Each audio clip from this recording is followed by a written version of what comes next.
study, and play come together on a Windows 11 PC. And for a limited time, college students get The best of both worlds. Get the Unreal College Deal. Everything you need to study and play with select Windows 11 PCs. Eligible students get a year of Microsoft 365 Premium and a year of Xbox Game Pass Ultimate with a custom color Xbox wireless controller. Learn more at windows.com/student offer. While supplies last. Ends June 30th. Terms at aka.ms/collegepc.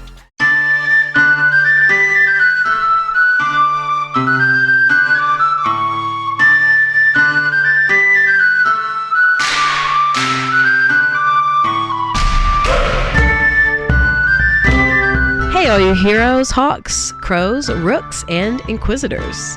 Welcome to the Dragon Age Lorecast, where we unpack, discuss, and theorize about all the lore behind the Dragon Age series. We are so excited to bring you this podcast. Every episode will be covering a different topic in the Dragon Age universe, from character deep dives to exalted marches and elven gods. We'll cover it all. There will be spoilers, and always remember, swooping is bad.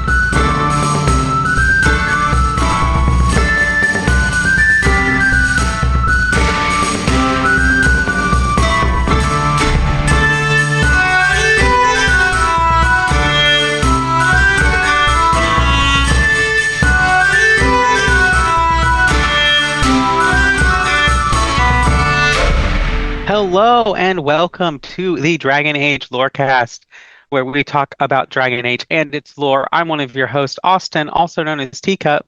And I'm your other host, Shelby or Shecup. That you are, and we're here for another patron chat, and we are here with our lovely patrons here. I'm just going to let our patrons that I have here with us introduce themselves, and so we'll start with CW Rogers. Hi, I am Charles. I go by CW Rogers 6 in the Discord. We have Featherjar KNS. Hello, my name is Ben. I go by Featherjar KNS everywhere that counts toward video games. And then we have the Crimson Knight. Hello, I'm Steven, or the Crimson Knight. And Capricorn Tower. Hello, that's me, Capricorn Tower. And then Ambrosian.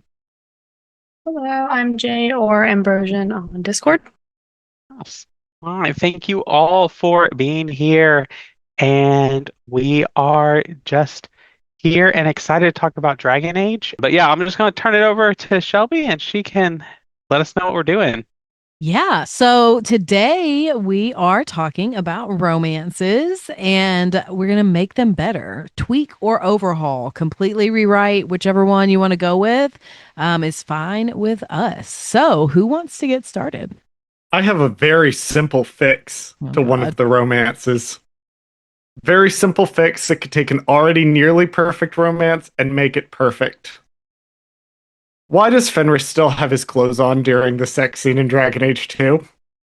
I get it. I get that it's game mechanics. But that romance could have been perfect if only we had finally seen what those lyrium tattoos look like on his chest. I'm just saying that could have really elevated it beyond what it already is.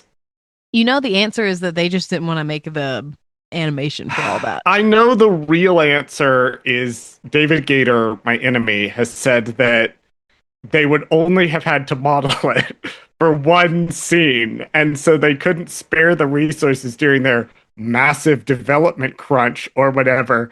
I think it would have been worth it. I think that's the important thing with Dragon Age. This is not a role-playing game. This is a dating simulator. And my boyfriend does keep his clothes on the whole time, which is very disappointing. That's fair. I can't argue with that. Speaking of boyfriends, may I go next, please? Sure. Why is Solus straight? Thank you. He's not. That's the kicker. I'm so mad because low-key, after reading Masked Empire, after seeing all of the stuff that Solus interacts with the ancient elves in Veilguard, like, my man either would have been, like, totally Pam or totally just non-concerned, especially with him being a spirit in the beginning of his essence. And also, like with the stuff with Mythal, you would think that that would be either a hindrance to him dating at all, or also would have been like, gender doesn't really matter because we all end up being high dragons in the end, and all high dragons are female. Like, Solus being straight makes no sense. I'm mad, and I also would have loved to see a male Inquisitor getting the Velasline wiped. I feel like that would have been incredibly powerful and would have given an already Game of the Year winner even more cause for immortality. It is so crazy to me that like I'm pretty sure canonically him and Thelasan like they were getting together. So I just like don't understand the reasoning there of like romanceable by a female inquisitor only. But then also I just the Valisline decision to me like I just there are so many things like why can an inquisitor that's really really good friends with Solus not have that option, and also the option of okay, well I want to keep mine for the cultural reasons of being connected to my Dalish clan. That's like okay, I've have got to break up with you over it, and I'm like okay, could we just talk about it, maybe talk like have a conversation. It's just the decisions. I get it, I guess, a little bit from his perspective, but from mine, I'm like, okay, this is crazy. I think they said somewhere that they didn't want to play into, like, because of the reveal of who Solus was going to be, they didn't want to play into, like, depraved bisexual tropes. I can't find the exact quote tweet, but I think it was Trick Weeks who said it. I feel like that's Which, correct. I vaguely remember that, which to me is like, okay, well, Anders exists, so He is the evil entirety queer of man no matter DA2 what. exists. Like no matter how they try to spin it, he's still evil gay man. So they're really you can't. And I mean, he's not really truly evil, but if they were trying to avoid the evil trope, you made him bald. So first off, that was the first mistake. But it's But also funny because, like, if you take the other meaning of depraved, and we have the Iron Bull, who's like the master of party debauchery, as the other bisexual romance in the game. What a silly set. Ugh, throw up. And also betrays you at the end of Trespasser. Spoilers for Inquisition, by the way, if you've somehow not played it, but there are certain choices you can make where Bull will betray you at the end of Trespasser. Nothing personal, boss.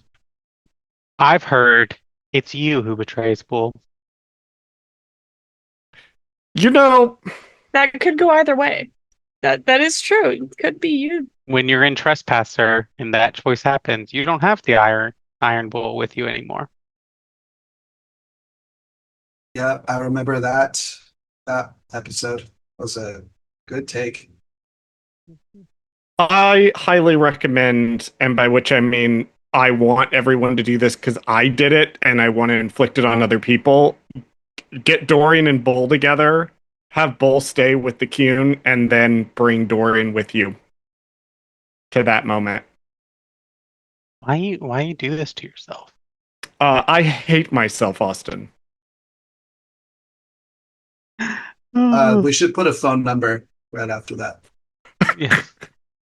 I mean, I nuzlocke Pokemon games. Like I'm no stranger to pain. But like that's painful. I mean, I also think everyone in Dragon Age Origins should have been bisexual, but not that's Morrigan. Not Morrigan? No, you don't think? I think she should be a lesbian. You know what? Hard disagree. Hard disagree. Let's examine Morrigan's relationship with the concept of femininity for a sec. Why would she want to fuck that? By what do you mean that? Like okay, so if we're considering Morrigan's entire relationship with femininity, all of the women that we know she's interacted with besides us has either been her mother or her sisters, all of whom have tried to kill her.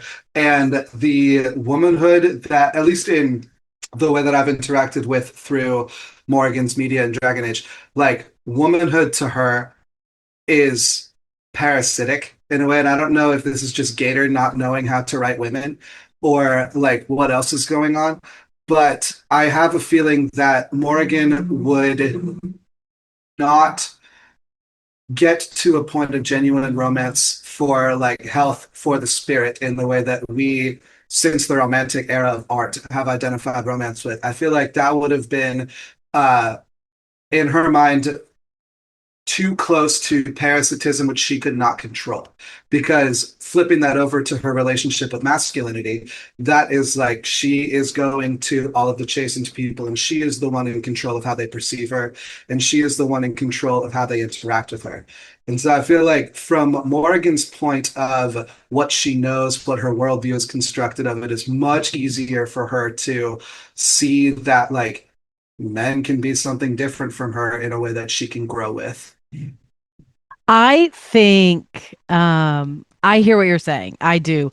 I just think number one, Flemeth, the way that Flemeth has raised her is she has raised her to be suspicious of all people regardless of gender, right? But also has sent her out to intentionally seduce men and use them and kill them, frankly. And so I think that she doesn't look at men as something. Well, actually, I don't think she looks at people as someone capable of having a relationship with, right?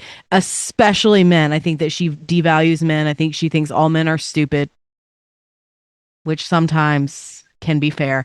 But so I don't think she values men at all. And I think that the friendship relationship that a female warden can have with Morrigan to me is the most powerful relationship that she can have because it's the first relationship that nobody wants anything from her. She doesn't necessarily have to gain or get anything out of that friendship except for friendship. And I think that is so powerful. And so for me, I think it does. I hear what you're saying, but it does go back to the fact that like her mother has always raised her to see men as objects. And while, yes, her mother mistreated her and her sister mistreated her, there is still that familial relationship there that is with a woman. And so I don't know. I kind of see it a little bit differently. I was just gonna say Alistair should have been a bi romance. I think he's curious. I agree. I think most people in Dragon Age are a little bit gay. Actually, I'm going to revise that statement. I think everybody in the world a little bit gay, at least. Speaking Even of Sebastian. I think Well- Sebastian has a lot he's repressing. And I've seen a fic about that. I would say that normally for a man with his money and looks, I would say I can help him explore that. But unfortunately, his personality just repels me, so he can go explore that somewhere else. I am not his therapist. I am not unpacking all that. I'm dying. Okay. True. I have True. I have done the Sebastian romance, but it was years and years and years ago, and honestly it was so milquetoast I didn't even remember anything about it. I've never done the Sebastian romance because I just know Sebastian in real life. Like it's not an interest to me because if I need to walk or notice some repressed sexual church boy, I could just walk outside. Shelby's done. She's going to die. Hey, that's when you see the struggle and you let them struggle with it. Yeah. Mhm. Here's I my see thing your about struggle. Sebastian. I just get really confused because in the comics, they portray Sebastian as like this party boy, as like this guy who's, spending all his family wealth. And they also do that like when he's talking about his backstory before he comes to the Chantry in DA2. And so I'm just like, I don't understand how to put those two things together. I think that they were trying to write Sebastian as kind of a Saint Augustine character of like debaucherous and partying until he comes to the Chantry and then he's like super pious. Yeah, but then in the comics, he reverts back when he becomes Well, like the Lord or whatever. I don't know. I, I forget Sebastian exists. I'll be quite honest with you. There are some ways in which I feel we can feel the absence of the Exalted March DLC. Like, I recently replayed DA2, and the more I replayed it, the more I thought about how we got from there to Inquisition, the more it does feel like there's a chapter missing. Not to constantly bring up Star Wars all the fucking time forever, but I am about to go see The Mandalorian and Grogu after this, so it's on my brain. Thinking about it in the way that after Clone Wars, the TV show got canceled, they kept using a bunch of things to tie up, like, the plot lines that they hadn't resolved, so they kept resolving them in other shows like Rebels. And you could feel the absence of the end of the Clone Wars. That's kind of how I feel about the end of DA2. Mm-hmm. Like, it's fine because they carry some of those plot lines forward, but you can also kind of feel that there's a chunk missing.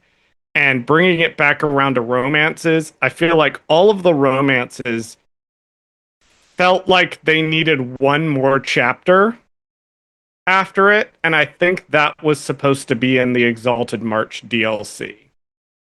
Because a lot of them just culminate and then end because the game ends so abruptly.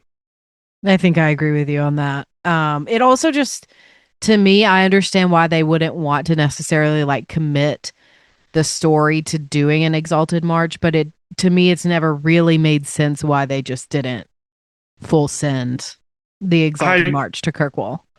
I suspect I'm talking about Exalted March, the planned DLC. Yeah.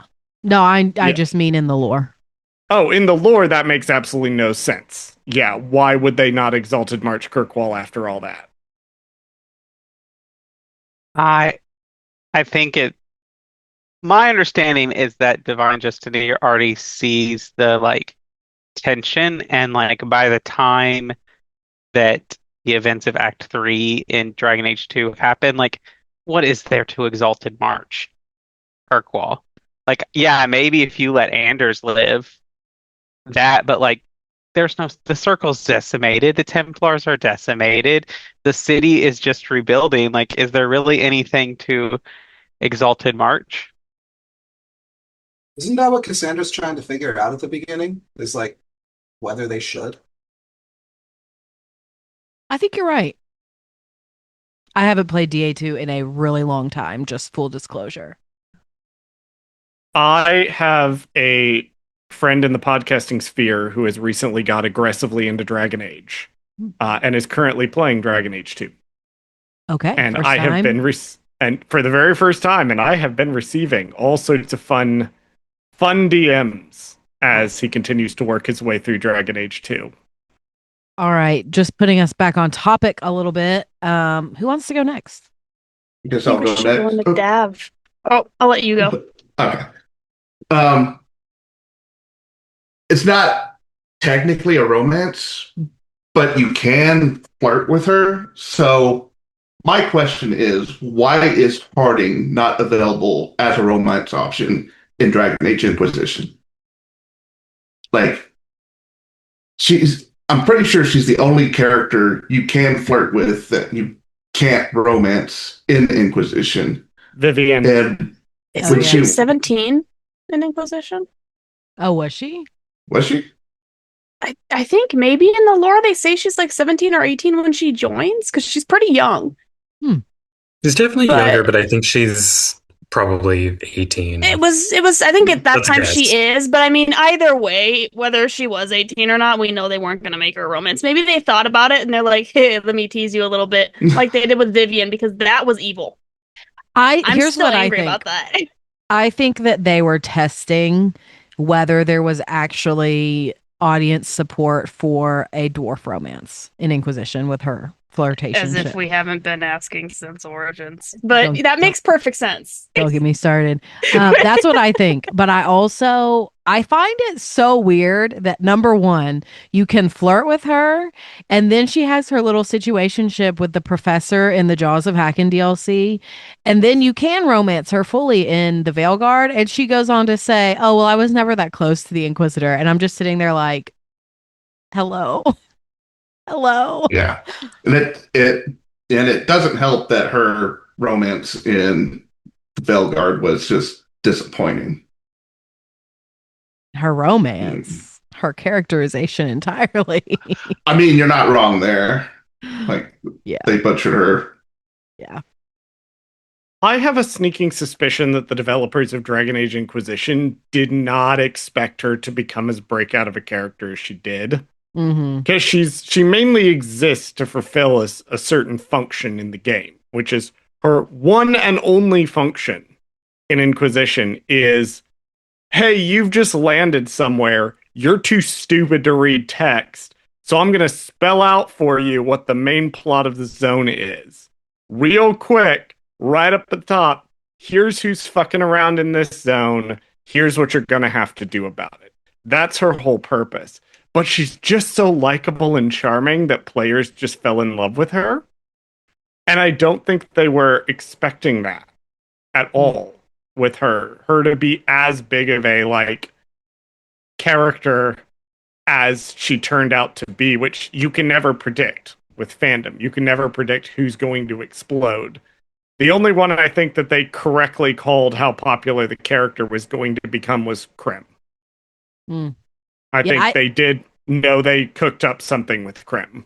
I agree with that, but I also think just generally BioWare, and maybe it's just video game companies in general, developers, I don't think they're very good at predicting what the audience is going to do at all in general. Like they had no idea Solus was going to become what Solus became in the fandom. So, I just think that they don't they can't predict it.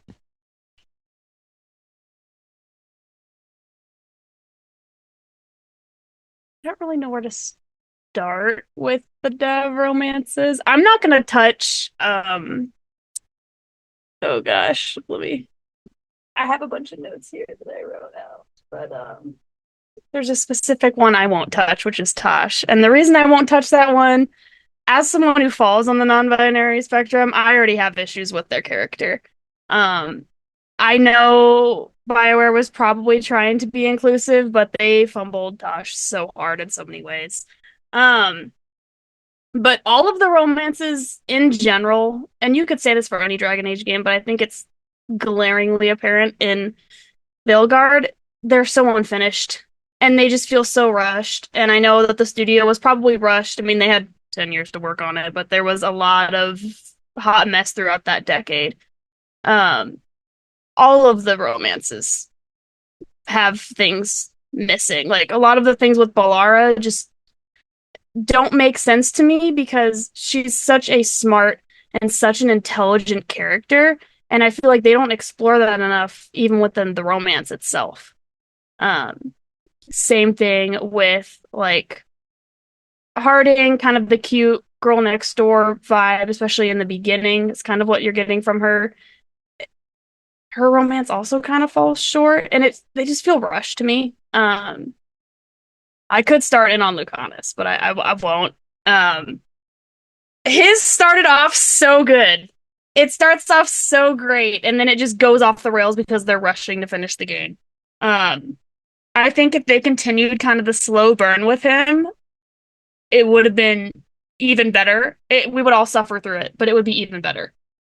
And honestly, it's so crazy because Lucanus's romance is one of the better ones, in my opinion. Like, it just needed more development. Yeah. I think all of them definitely need more. I mean, I feel like out of all of them, for me personally, my favorite was Davrin's. And I have issues with Davrin's romance as well, but I feel like out of all of them, for me, his kind of feels the most complete. And I could be wrong. I could have people who vehemently disagree with me on this. But to me, it feels like Davrin's is the most complete in the sense where it makes sense. And it feels like he does get a decent closure if, spoilers for the end of Veilguard, he makes it to the end of the game. I feel like his closes out well. Everyone else, I feel like they don't really get that same amount of closure. And there are some who definitely don't. But I think Davrin's is probably the most well thought out and planned. I just have issues because I feel like Davrin's romance and his whole storyline in general is less about Davrin and more about his child, the Griffin. And so it's like, I don't know. I just get frustrated because when you compare it to Emmerich, which I also have issues with, and that's mine. I'll talk about that in a second.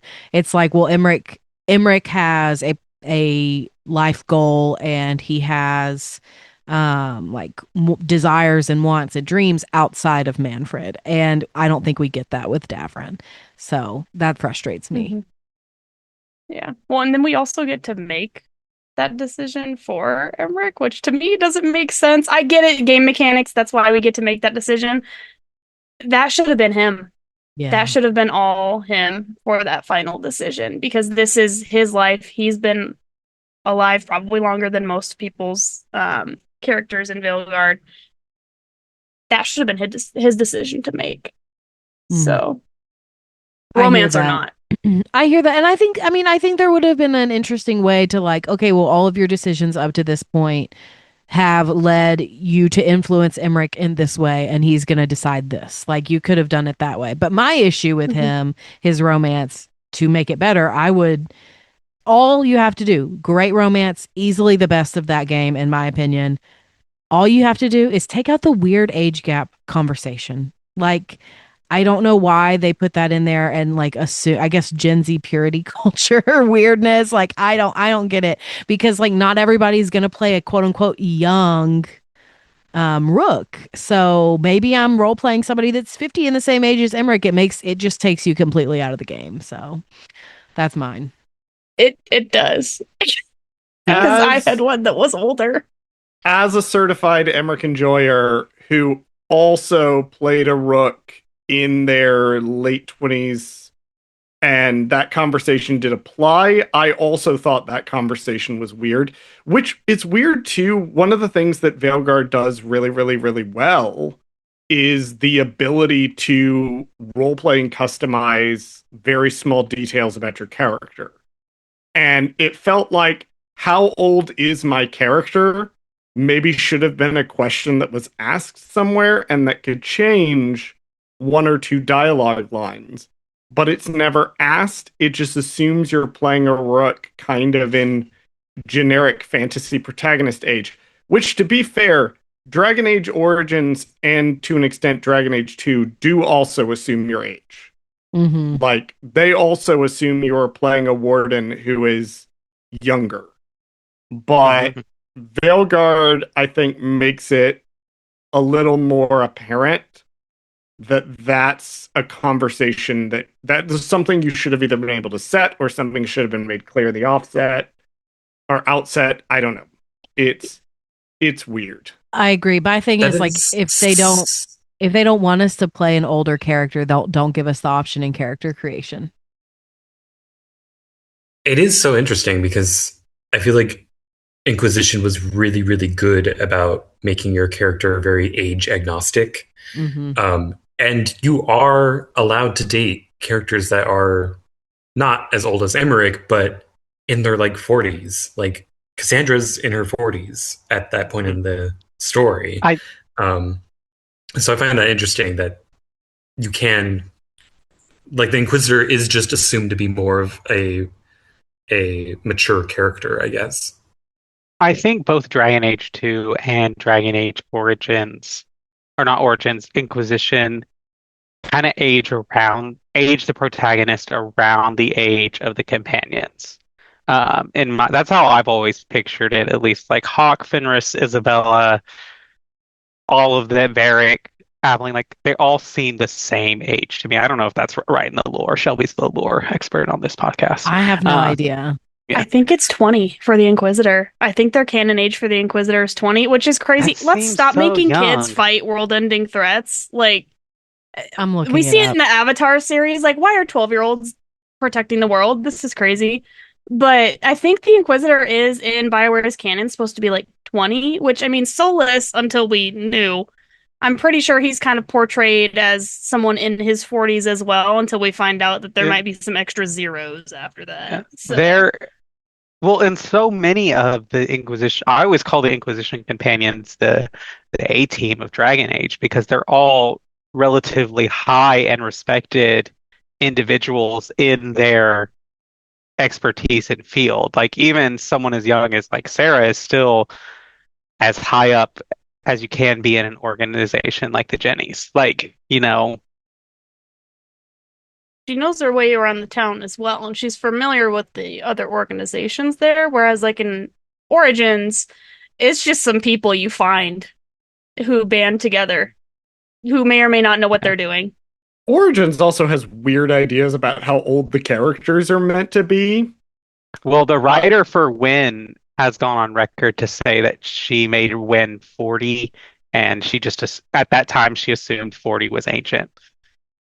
I also think Alistair looks older than he actually canonically is. And I do think that is a weird bit of dissonance because back in my day, kids, I remember how much people did not like Alistair and found him annoying.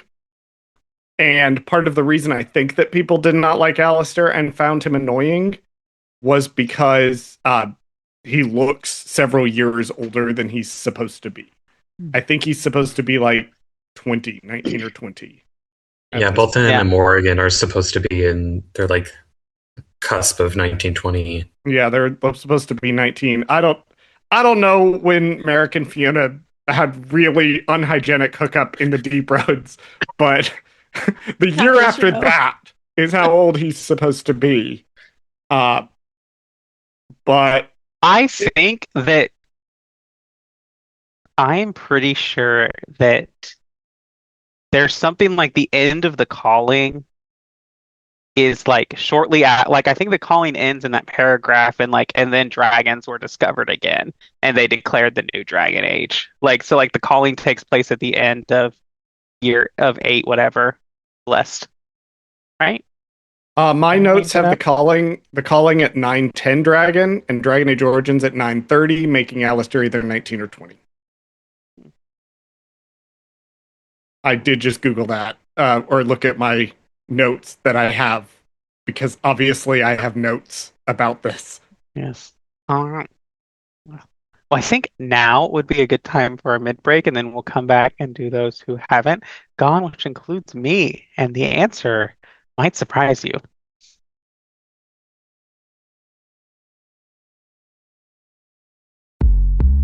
All new drinks are now at McDonald's, with refreshers like the Strawberry Watermelon Refresher and the Mango Pineapple Refresher with popping boba, to crafted sodas like the Sprite Berry Blast with berry flavors and cold foam.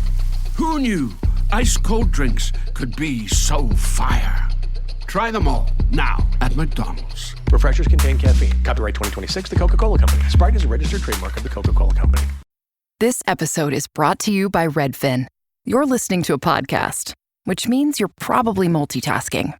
Maybe even scrolling home listings on Redfin, saving homes without expecting to get them. But Redfin isn't just built for endless browsing. It's built to help you find and own a home. With agents who close twice as many deals, when you find the one, you've got a real shot at getting it. Get started at redfin.com. Own the dream. This episode is brought to you by Netflix. The Four Seasons is back for season 2, starring Tina Fey, Will Forte, Coleman Domingo, Marco Calvani, Carrie Kenny Silver, and Erica Henningsen. After a difficult year, your favorite group of friends continues their tradition of vacationing together, now with a baby in tow. From the Jersey Shore to upstate New York and Italy, their getaways are sure to take unexpected turns where comedy ensues. Watch The Four Seasons, now streaming only on Netflix. I've got this nefarious plan to go around to each of them and secretly tell them all the nasty things you said. That way they'll mutiny and I shall become the group leader. You know, we have more comfortable rooms and basically infinite space, so why, Why does the trained assassin prefer a quiet, unassuming spot with good choke points? Guess you just answered that question. Besides, I'm closer to the coffee. Just wondering if the feathered pauldrons are an essential part of the moody rebel mage persona. What are you talking about? I'm working on an epic poem about a hopelessly romantic apostate, waging an epic struggle against forces he can't possibly defeat. What do you mean, can't possibly defeat? Well, it's not a good story unless the hero dies. Anyway, welcome to the middle of this show where we take time to thank our patrons like you all. Thank you so much to our patrons who support us on the show and do all those things. We love that. Special thank you to our first patrons, Genesis and Lisa M. If you'd like to join us on Patreon, you can do so at patreon.com/DALorecast. And then next, another great way to support us is to leave us a rating and review on Apple or Spotify. If you leave us 5 stars and some kind words, we will read it out on a future episode of the show.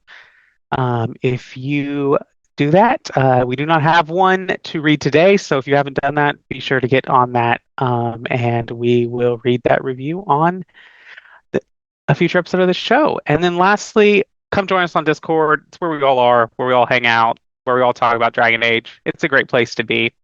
And with that, Shelby, that's all I have for the mid-break. All right, let's get back into it. My people have heard legends of the Grey Warden's strength and skill, though I suppose not every legend is true. That's really helpful. What are you, the elven god of sarcasm? Lies, treachery, and rebellion, depending upon the story. And how could I help? I do not have my ritual dagger. I cannot access my network of mirrors to travel from the lighthouse to anywhere in the world. All I can offer is what I know. Helpful advice from the elven god of, and I am quoting you here, lies, treachery, and rebellion.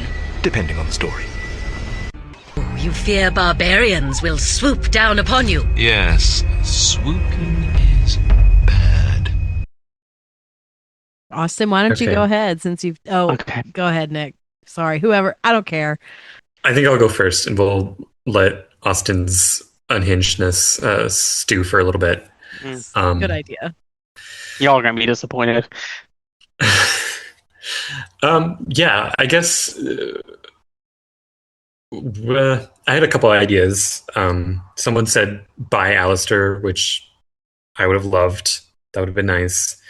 I thought briefly about including by Cullen in Inquisition because he already was kind of set up to be that option and they cut it, or at least that was the rumor anyways. But then I remembered that his voice actor's garbage, and now I don't really want to romance Cullen ever again. Unfortunate ways these things age. So the thing where I wish we had more romance stuff would be in Awakening. I know it's like short, it's more of like an addendum, an extended epilogue of Origins, but if it was given more room to breathe as its own thing in between Origins and Dragon Age 2, it would have been really awesome to hate fuck Nathaniel Howe. It would have been nice to also I think Sigrun, she would have been a really cute romance and would have been our first dwarven romance if given the chance. And then yeah, you could have even had Anders thrown in the mix, and then that could have been a thing that got brought up in like Dragon Age 2, and he's like, well, I did have a fling back in Ferelden before I came up here or something, right? Like, plus he's portrayed in Awakening as such a like ladies' man that it would have, I think, fit the character. But yeah, I think Awakening, just in general, deserves some more love. I think mechanically it's the most fun part of Origins because you get all these really cool classes, but the character interactions are sort of sacrificed for that. And if it was given that space, it would be really cool to romance Nathaniel Howe mostly, but other options as well. Co-signed on hate sex with Nathaniel Howe. I think it would be really, really funny if you are a Kuzland who is technically married and queen or king of Ferelden, and because the monarch basically comes is like, oh, you'll figure this out. Like, oh, I'm mad at you because you just abandoned me here. Let me just like hate fuck the son of our worst enemy. And with how good DA2 is at setting up reactions to romance, it would be really cool at seeing the characters interact with that. I wish that's something that the other games would have done more of. So, I have two. I'm gonna start with with what I think is my chiller one. And that's just with the Veilguard in general. I actually think that the Veilguard does really, really great at emotional intimacy in the romances, which is not something I normally say about video game romances. Um, Most of the time, it's the Mass Effect problem of, I guess we'll bang now, you know? And I don't feel like the Veilguard does that, but I do think that the Veilguard needed to take a page out of Inquisition's book and have different. Each romance had a set culmination scene within the timeline instead of the video game classic of let's have sex right before we go fight off and die. So I do think that that would make almost all the romances better in the Veilguard. But my romance change is with Anders. That's the one that I really want to make. And I think that there are a lot of Anders Mancers who love Anders. I hate Anders, as is well known. Austin hates Anders TM. This is where I'm at. I think that Anders should break up with you after he kills the girl over in the things. I think he should break up with you in a sense of I'm too dangerous. I can't be close to anyone. I can't do any of this. And I think that not only makes the romance hurt more, but it also explains the tension between Anders being like, "Oh, you're my everything.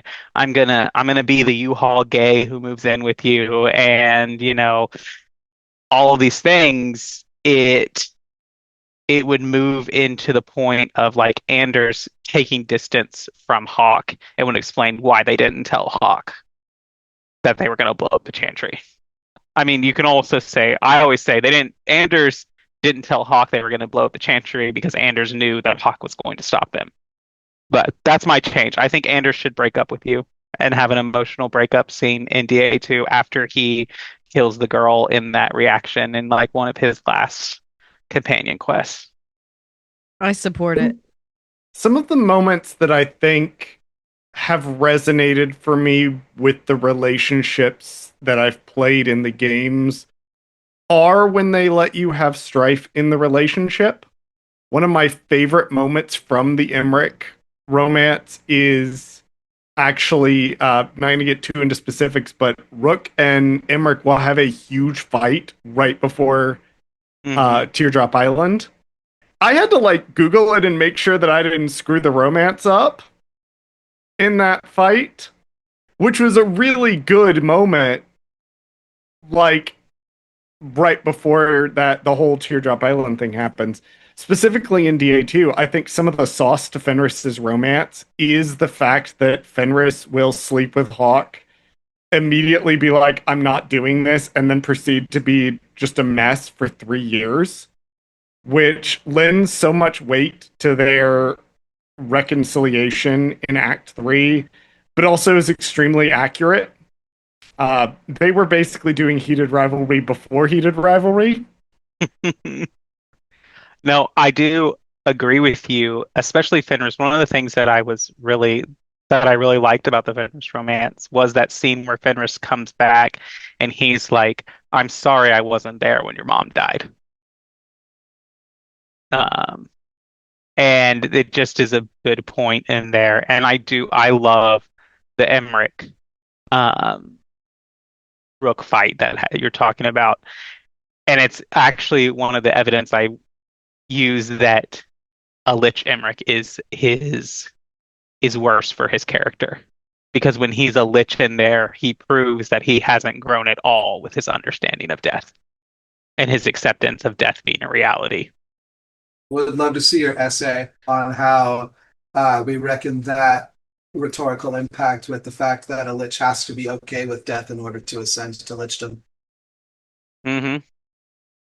I think that's a really interesting friction. I think that so if you, as you all probably know, one of my favorite series is the Inheritance Cycle, and they talk about in the ancient language and that saying that you have to always tell the truth. And they play with the thing of like, you can say what's true to you. And I think that Emmerich is okay with death for himself, but he never gets okay with death for other people, which I think is arguably worse when you're going to be a lich. Yeah, because he's not gonna die. Mm-hmm. Yeah. So like him being okay with death, and he's able to ascend because he's okay with death if it happens to himself, and he's okay with death in the sense that he can let Manfred go. But immediately after ascending, he's like, Rook, I can't let you die. Let me go. I can't die. And Rook's response is, everyone dies. Death is part of it. Stop being selfish. I'm paraphrasing the fight, but that's pretty much the points. Should I tempt the Colonmancers with mine? Honestly, I don't think people would get mad. Just say it. I think he had it too easy. And this is coming from someone, I love Colin as a character. I mean, he's the one where I've had a friend asking and begging me for years to write a fix-it fanfic to fix the issues that she found with his character. This is what fanfics are for, because if we put everything we wanted into a specific romance for any character, the game would never get finished. That's where fanfic comes into play. But I think his character had it too easy, especially because there are a lot of people who play through as an Inquisitor with the idea that their Inquisitor was maybe present during Origins. Maybe they were someone in the tower that survived, or maybe they were someone else that maybe they were the Warden, right? There's some people who headcanon their Inquisitor as that. We need to be calling him out more in Inquisition. He's not suddenly pro-mage. He never is. He's still speaking for the Templars, even when he's saying he is no longer a Templar. He does it throughout the entire game. As a mage Inquisitor specifically, whether or not you're headcanoning that your Inquisitor knows him from Origins, you should still be calling him out on that. We should be calling him on his bullshit and saying, hey, that sounds kind of Templar-y to me. He was forgiven, I think, way too fast. And he still does have a decent redemption arc, in my opinion, but it could have been better if they had taken more time to kind of have him really addressing the biases and the issues that he has because of the trauma that he went through. If you take more time to call him out on some of the hesitances and assumptions that he makes about mages throughout the game, I think that would make his romance a little more full. And it would kind of give him more of, he really earns the peace that he can get at the end of the game if you choose to not have him sitting on the streets. I think he would really earn that peace. Because I feel like he needs to. He did horrible stuff in the past. And I think we really do need to kind of hold him accountable for it and force him to kind of reckon that. But of course, I don't think they have time to do that in Inquisition because there were other romances. Also, the marriage thing, the wedding was bullshit. I hated it. I know that they kind of just threw it in there. But I think if they were going to do that, I think everyone maybe should have had some sort of option for that. Or some sort of, this is our final romance scene, because some characters maybe marriage wouldn't have fit for them. But the way they kind of just threw it in there didn't make any sense. to me or for his character. I feel like he's too anxious for that. No way, no way. He wants nothing more than to settle down with a dog and a wife. No, I totally get the wedding. I think I don't know. I hear what you're saying, but I also think like his service to the Inquisition is him trying to redeem himself. So like putting himself in harm's way, trying to detox, like putting himself on the line for the Inquisition is him trying to do that and make reparations, basically. Now, whether or not he does it in the right way, sure, whatever, we can talk about that. But for me, I don't think it's realistic for a character who is a Templar in a tower who's undergone torture at the hand of a mage to completely flip 100% and be like, oh yeah, I'm fine with magic. Like, I think it's realistic for him to always be hesitant around it. So I'm not sure that would be realistic, in my opinion, for him to get to that point. I would like to have the option to call him out. Sorry, I think that's fair. No, that's fair. I think that in like Hebrew philosophy, the concept of redemption is a point where you are put in the same position and you act differently. That's when you have true repentance. That's when you have true thing, is when you are put into a situation and you behave differently. It's why, like, if you're familiar with the Bible, the story of Joseph and his brothers, why Joseph forgives them in Egypt, because they have an option to sell out their younger brother and go free themselves for their own benefit, and they choose not to. So they behave differently in the same situation that they did. That's why that kind of goes into that moment. And I think Cullen's story lacks this in a lot of ways. And I say this as a Cullen Mancer who will forever be like, ha ha ha, Solus Mancers, I got a wedding. But the point of that, he does lack this, because Cullen's biggest sin is not, in my opinion, is not what he does in the Tower and Origins. It's not even what we see him do in the Wilds or whatever in Kirkwall. It's that he watched Knight Commander Meredith do what she was doing and did nothing until it's too late. That is Cullen's biggest failing, in my opinion, of the character. And so I think that his story needs a moment of, like, I think it would have been really cool, maybe like in the Templar side, if you did it, that, you know, maybe Lord Seeker Lucius or another thing is someone who Cullen really respects, really like looks up to, and he has to in this moment say, no, we're not going to do this. Like, no, you're not going to do this. To have that moment where you say, boom, no, I'm different now. I'm not this same person that I always was. BioWare should hire me to write. No, they Worded shouldn't it do that. I'd be so terrible much at better it. than I did. But yes, because I feel like that would be a decent way to kind of hold him accountable as well. Because I think, we should have the option to call him out, especially if you're playing a mage, because I feel like a mage would probably call him out on that. But to give him the option to sort of, are you going to stand here and let this happen, or are you going to say something this time? Ambrosian, you just Would've want to given fight that him. closure. You just want to fight him. No. Who, Colin? Yes, you do. No, he's like one of my favorite romances. So I say just this wanna as call a him Colin out. Mancer, but I'm like, I need to call out my favorites, because I could nitpick the ones that are not my favorite all day, but I would rather not. Also, just so BioWare knows, we should have gotten the waterfall scene with Solus, but Yes. I'll You settle do. for It's Mass Effect called- getting it. But Yeah, I was gonna say you do. It's called the Jaw romance scene. Here's my thing. If they didn't want to depict sex with a quote unquote god, don't let us romance him. Sorry. Morrowind gave us a Vec and Molag balls. Sex with a god is out the window. It's just a fundamental misunderstanding of their audience. Right. As always. I feel like I say that on the podcast all the freaking time. What do you mean BioWare is surprised that we all want to have sex with Wolf Solus? Like, I do you mean, mean? there's people looking at Exactly in my Elgradon mind. saying they As can I was fix thinking, that. At least we didn't. What do you mean BioWare didn't think that sexy blue alien would be popular? Like, the hell? Anyway. Hey, he's a gentleman throughout the game. Well, once he's not. The fact that we could be talking about so many different blue aliens right now, like I was referring to Liara, but obviously Garrus fits the bill too. Like, Holly.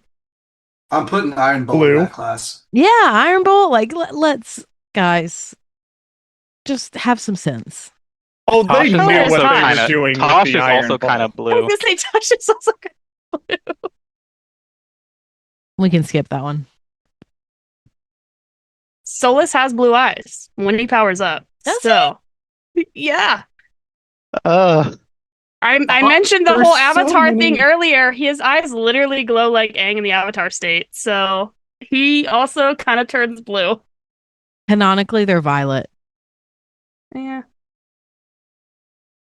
Oh my gosh. So does Solus have white hair too? No, it was dark, remember? Storm. We do need to wrap up because we have another one to get to. So, Austin, I'm going to turn it over to you. All right. Everyone has gone? I think so, yeah. Okay, Did cool, Nick cool, go? cool. Yeah. Everybody went. Okay, good. Yeah, so we'll wrap this up. Thank you all for being here. I'll just go around, let you all plug anything you got going on or let people know where to find you. Don't go in reverse order, so we'll start with Ambrosian. Yeah, I'm Ambrosian, or Jay on Discord. Right now is really the main place to find me. And then Capricorn Tower. That's me, Capricorn Tower. I just haunt the Discord and play lots of Final Fantasy 14 lately. You mean the award-winning MMO? Yes, that one. Yes. Crimson Knight. Hey, I'm Steven or Crimson Knight, and I'm barely on Discord. All right. And then Feather J, KNS. Yeah, you can find me lots of places. I'm on TikTok at native_cyborg with 2 G's. I'm in the Discord as Featherjar KNS and probably going to start a music channel here somewhere. And then last but not least, CW Rogers. So I have many pluggables and never do them all because I want to be respectful of Austin and Shelby's time. But if you want to hear what I thought of The Mandalorian and Grogu, which again I'll be seeing right after we finish recording this podcast episode, I have a Star Wars podcast called Gold Squadron Gaze. You can definitely give that a listen. If you want to know any of my other podcasts that I'm on, or books that I write, or the other 18,000 things that I do, I'm on all the social medias and the Discord at CWRogers6. That is where you can find me. All right. Well, thank you all for being here, and thank you to all of our patrons, and thank you all for listening to the Dragon Age Lorecast. We'll see you next time.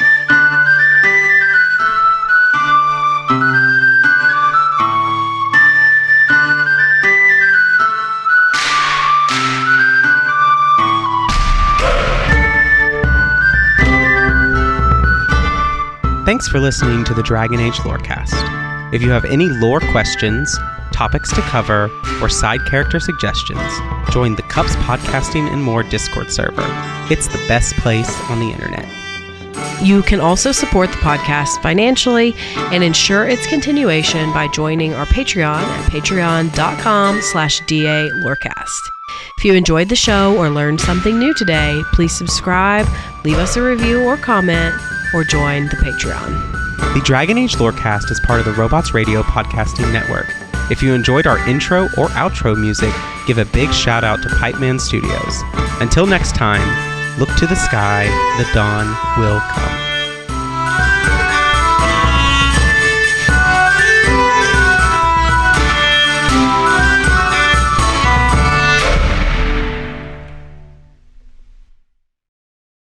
Ryan Reynolds here from Mint Mobile. I don't know if you knew this, but anyone can get the same premium wireless for $15 a month plan that I've been enjoying. It's not just for celebrities, so do like I did and have one of your assistants switch you to Mint Mobile today.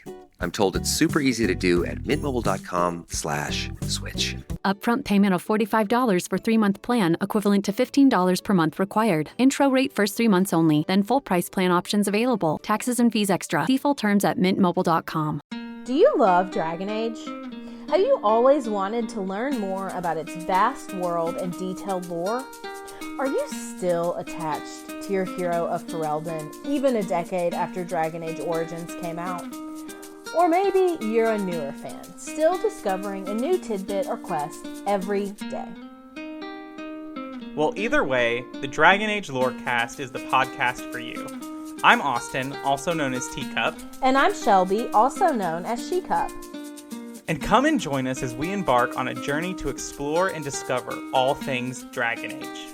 We'll discuss all kinds of topics, from Lyrium to the Chantry and the great mysteries of the old gods, and even more that even you BioWare superfans might not know about.